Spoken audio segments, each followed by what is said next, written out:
Hello, I'm Aleks Palanac and I'm an English for academic purposes practitioner and currently in the role of Head of Sanctuary Seekers Unit at the University of Leicester.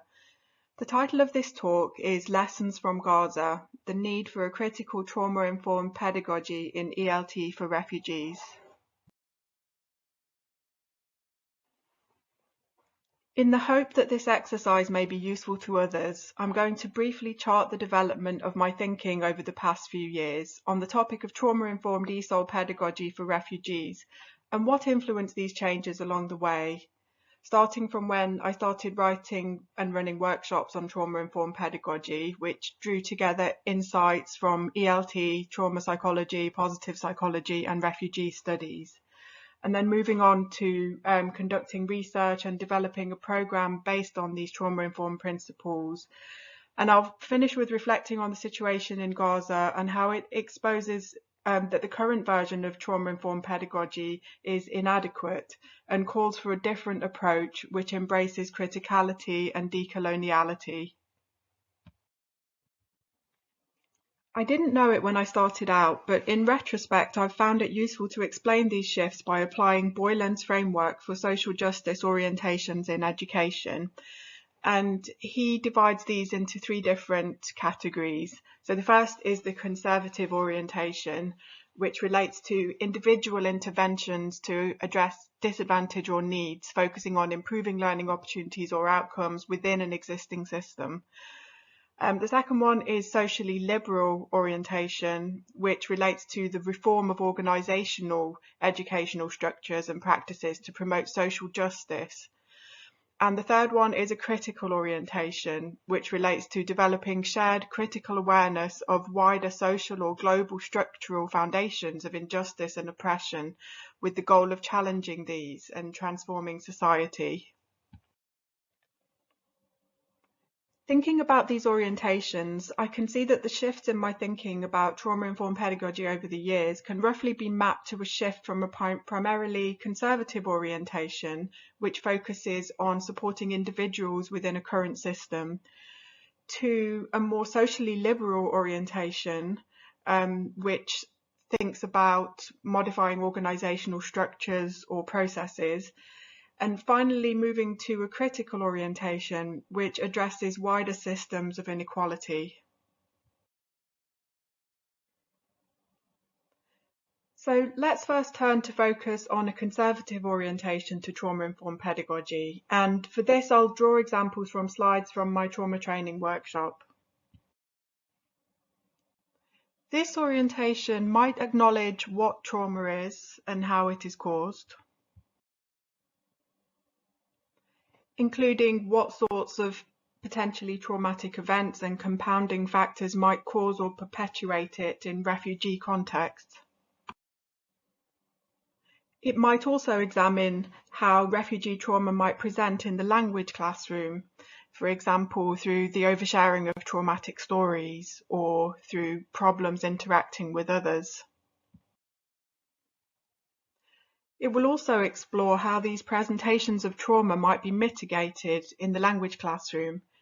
The main areas I tended to focus on were reducing daily environmental stresses, creating a safe space, not forcing personalisation, reducing trauma symptoms, and practitioner self-care. But these all largely represented individual interventions from tutor to student within existing systems and didn't fundamentally challenge the status quo of institutional structures and practices. Challenging such structures and practices would require a more socially liberal orientation. I'll now give a couple of examples of how I shifted my thinking and practice in that direction.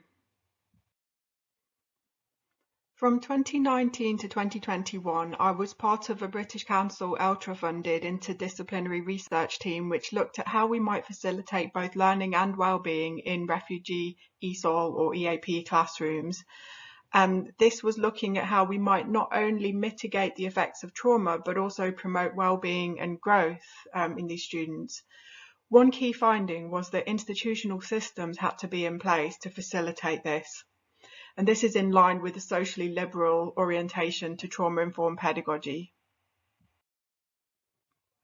I then went on to work with Deirdre McKenna from the University of Leeds to implement these principles. We developed a free online trauma-informed program for refugee background students called Refugee, which was designed to remove structural barriers to access and inclusion and embed trauma-informed principles and practices throughout the whole structure of the program, rather than putting the onus on tutors to implement individual interventions. While this socially liberal orientation was a good step forward, recent events have made me realise that this approach isn't enough and that a deeper level of criticality needs to be incorporated into trauma-informed pedagogy. It was Gaza which brought me to this understanding, and I'll proceed to explain why over the next few slides. Just to give you a bit of context, which many of you may already be familiar with, since October 2023, more than 97% of Gaza's educational institutions have been severely damaged or destroyed as part of the ongoing genocide. There's been widespread killing, mental and physical harm, displacements of students, academics and staff, and Professor Carmen Abolsi has termed this phenomenon scholasticide, which is a systematic obliteration of Palestinian centres of education by Israel. But despite, or perhaps because of, all of this, many students in Gaza still do want to learn. This provides them with hope, connectedness, and counter-hegemonic resistance in the face of the systematic attempted erasure of themselves, their society, and their educational system. One organisation that was set up to try to support Gazan students wishing or needing to improve their English language proficiency was ELT Professionals for Palestine, who set up a tutoring scheme and asked me to provide trauma training for their tutors to help to try to prepare them for their teaching. I provided this training but quickly realised that what I could offer them was inadequate to prepare them for what they were facing. I asked the tutors for some reflections on what this context might require of them, and I got 5 responses. I'm going to share some of these with you now with their permission, along with some of my thoughts on how this may link to the concept of a critical or decolonial orientation to trauma-informed pedagogy. So one of the tutors said, "We are not equipped, nor have we been trained on this type of trauma and ongoing massacres." And another tutor echoed that, saying, "It's deeply upsetting to witness the suffering and horrifying reality that our students experience. Sometimes I don't want to start class because I'm scared that they won't be there, that something will have happened." So this indicates that the trauma is not only in the past, it's happening now in real time. Students are facing daily threats to their lives and their well-being. And this shows that Gaza is an environment in which trauma is both pervasive and ongoing. So we're not just talking about post-traumatic stress, we're talking about daily, ongoing trauma. So in this context, how do we go about creating a safe space when their physical surroundings are profoundly unsafe? One tutor approached this as a careful balancing act of being open and available as a sounding board while attempting to avoid triggers that might provoke further anxiety, panic, or sadness in her students. And so perhaps the concept of a safe space is relative, and that in the context of Gaza, students may need more open discussion of traumatic events than we would normally encourage due to the severity and the immediacy and the ongoing nature of the trauma. And perhaps we also need to acknowledge that non-recognition produces trauma, and that actually we do need to acknowledge what is happening in our students' lives, and that we need to take their lead on this, and we need to be responsive and flexible. Another tutor said, "I allow them to share with others what is happening and the impact it's having on their families. For example, I asked a student, 'Where is your son?'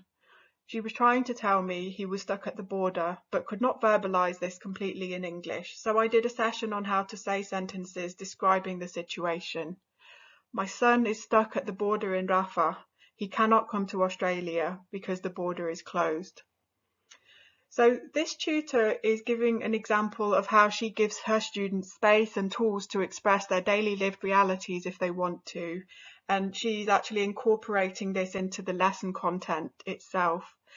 She's giving them a means of communicating with the world outside their borders and of seeking assistance in their situation. Whilst English is the predominant language of the international community that can be regarded as being complicit in silencing these students' presence, in the Gaza context, actually helping them to develop the proficiency in order to be heard and to improve their material conditions could be seen as an act of resistance. And the idea of solidarity also came up in the tutor's reflections. One tutor said, "I think volunteering is very important as a show of solidarity and support in itself." Another tutor said, "It's important to be honest and acknowledge what is happening and avoid acting as if nothing is wrong, because this is what the world is doing. Something is very wrong and it's impacting the future and livelihoods of people from Gaza, and they need to know that we understand. It's wrong what is happening and we are here to support them." So in the context of attempted colonial erasure of Gaza, even showing up to teach Palestinian students is important as a show of solidarity. But how do we engage with the reality that many of our country's politicians and institutions are deeply enmeshed in the perpetuation of the system of occupation and the genocide, which is causing this trauma in the first place? This difficulty is addressed very powerfully in the following statement posted on LinkedIn by a Gazan student at a UK university who lost 7 members of his close family in an airstrike in Gaza. His university reached out to him to offer support, whilst making no meaningful attempt to publicly speak out against or divest from companies fueling the genocide. So this student said, "My family and my people in Gaza are getting killed because of standing up for their basic human rights. If you don't support my cause, if you don't support a free Palestine, I don't need any kind of support from you. I don't need any empathy." And this indicates that simply having an individualizing and a pathologizing gaze when it comes to trying to support students who are experiencing trauma obscures the colonizing structures of oppression and social disadvantage. And even the most progressive, well-considered trauma-informed models risk then becoming cover for the status quo. What we need is to disrupt traumatizing structures at the systemic level through collective action. And so we turn to Boylan's critically oriented trauma-informed pedagogical framework, which suggests that tutors should aim to be activist professionals and that we should aim to reduce not only the presentations but also the causes of trauma and enact an emancipatory pedagogy, promote solidarity and student agency, and aim to change wider structures. Let's turn to a few concluding thoughts. This talk has explored what different orientations to trauma-informed pedagogy might look like: the conservative, the socially liberal, and the critical. I would regard each of these as building on the others rather than being mutually exclusive. So there are valuable elements of the earlier orientations which we still need to incorporate into a trauma-informed pedagogy going forward. These are things like recognising the effects of trauma, helping students thrive and grow, putting institution-wide systems in place to support trauma-informed pedagogy. But these form an incomplete picture. What we need is an all-embracing critical trauma-informed pedagogy for ELT, which would recognise wider structural and colonial foundations of many forms of societal or global injustice and trauma, and something which enables us to develop alongside our students a critical awareness of these foundations and their profound effects on communities, and a pedagogy which empowers teachers to take meaningful action to stand in solidarity with students impacted by such forms of injustice and trauma, so together they can bring about social change. This is a pedagogy which needs to be developed. We need to work out what this would look like in practice. And so that is our task over the next few years. Here are the references used in this presentation in case you'd like to explore any of these further. Thanks very much for listening.